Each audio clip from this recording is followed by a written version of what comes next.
In one of the most dynamic and fascinating areas of world literature, generations of writers have all wrestled with this single powerful question.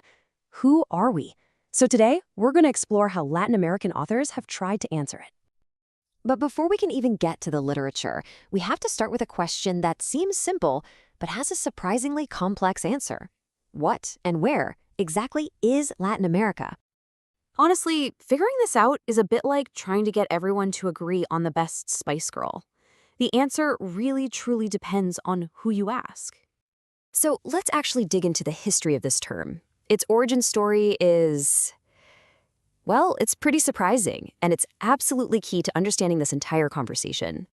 Okay, so right off the bat, there are two competing definitions. You've got the geographic one, which is basically any country south of the US. Then there's the linguistic one, which only includes countries where Romance languages, think Spanish and Portuguese, are dominant. And depending on which one you pick, you're either including or excluding dozens of countries and territories. It's complicated from the get-go. And get this, the term itself has this fascinating dual identity. It was actually coined back in the 1830s by French imperialists who wanted to assert influence over Mexico, but then just a few decades later, it was totally flipped and reappropriated by people like the Chilean politician Francisco Bilbao as a rallying cry against those very same imperial powers. So you can see how this history fuels the debate that's still going on today. Is it a label that was forced on people from the outside, or is it a genuine source of a shared identity from within? And if you thought the regional label was complex, oh boy, the labels for its people are even more so. Let's break down some of the most common terms you're going to hear. So two terms you'll hear all the time are Hispanic and Latino, but they are not interchangeable. Here's the deal. Hispanic is all about language. It refers to Spanish-speaking descent. That's why someone from Spain is Hispanic, but not Latino. Latino, on the other hand, is about geography. It's for people from Latin America. So a Portuguese-speaking Brazilian is Latino, but not Hispanic. It's a really key distinction.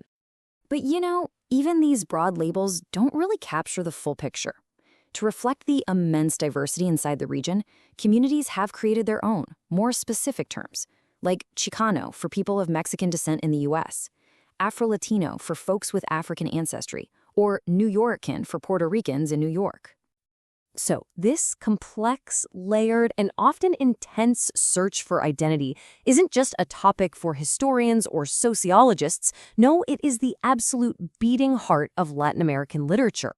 For generations, authors have been grappling with this huge, fundamental question. After centuries of colonization, independence, and the mixing of all these different cultures, how do you even begin to define yourself? It's that very question that fuels some of the most powerful writing in the entire world. So how does this question actually show up in the work itself? Well, let's look at four major writers and their totally distinct approaches to trying to answer it. First up, we've got the celebrated Mexican writer and Nobel laureate Octavio Paz. He chose to look inward, focusing on a single, really painful historical figure to try and understand the modern Mexican psyche. So Paz argued that Mexican identity is haunted by La Malinche. She was the indigenous woman who served as an interpreter for the conquistador Hernán Cortés. Because she's seen by some as a traitor who enabled the conquest, she kind of symbolizes this violent, mixed origin story. Paz suggests that in an attempt to deny this painful beginning, modern Mexicans end up rejecting both their Spanish and their indigenous roots, trying instead to create an identity from scratch, what he calls an abstraction. And this concept is totally central to his argument. The majority of Mexico's population is Mestizo, meaning of mixed heritage. For Paz, the real struggle with identity comes from the difficulty of trying to reconcile the violent history that created this mixture in the first place. Now, in complete contrast to Paz's intense focus on one national story, another Mexican literary giant, Carlos Fuentes, he decided to zoom way, way out. He connected Mexico's story to the entire history of human civilization. Fuentes basically argues that the story of Latin America, of clashing cultures and violent histories, isn't unique at all. It's the story of every civilization. In his view, the quest to understand Mexican identity is really just part of the universal human quest to understand ourselves. All right, now for a completely different and, frankly, wonderfully provocative take from the Brazilian writer Oswald de Andrade. Faced with this overwhelming foreign cultural influence, he didn't suggest rejecting it. He suggested eating it. This is from his famous Cannibalist Manifesto. He so cleverly twists Shakespeare's classic line, replacing to be with tupi, which is the name of an indigenous people in Brazil. His point? Don't just copy foreign culture. Devour it, digest it, and make it into something that's all your own. His whole idea works in 3 simple steps.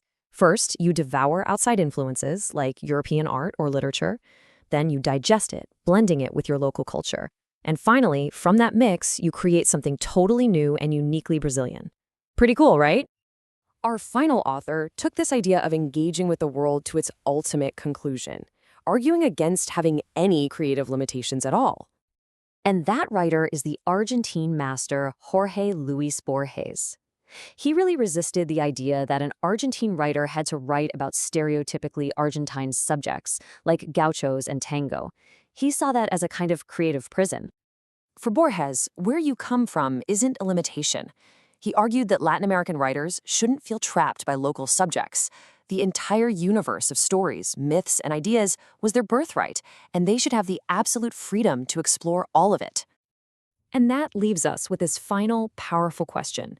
From Paz's deep dive into a nation's soul to Borges' claim on the entire universe, these writers show us that the quest for identity is this constant negotiation, a tension between the local and the global, between your own neighborhood and the whole world.